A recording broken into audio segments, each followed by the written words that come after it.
সূরা আল ফাতিহা। বিসমিল্লাহির রহমানির রহিম।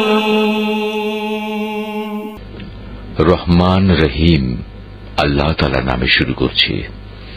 আলহামদুলিল্লাহি রাব্বিল আলামিন আর রহমানির রহিম মালিক ইয়াউমিদ্দিন। সমস্ত প্রশংসা আল্লাহ তাআলার জন্য।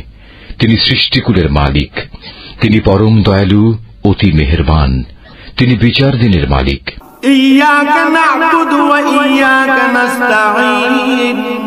হে মালিক, আমরা তোমারই বন্দেগী করি এবং তোমারই সাহায্য চাই।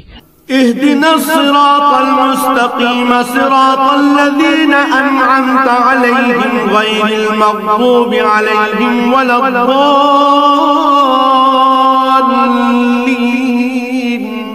তুমি আমাদের সরল ও অবিচল পথটি দেখিয়ে দাও, তাদের পথ যাদের উপর তুমি অনুগ্রহ করেছ, তাদের পথ নয় যাদের উপর অভিশাপ দেওয়া হয়েছে, এবং তাদের পথ নয় যারা পথভ্রষ্ট হয়েছে।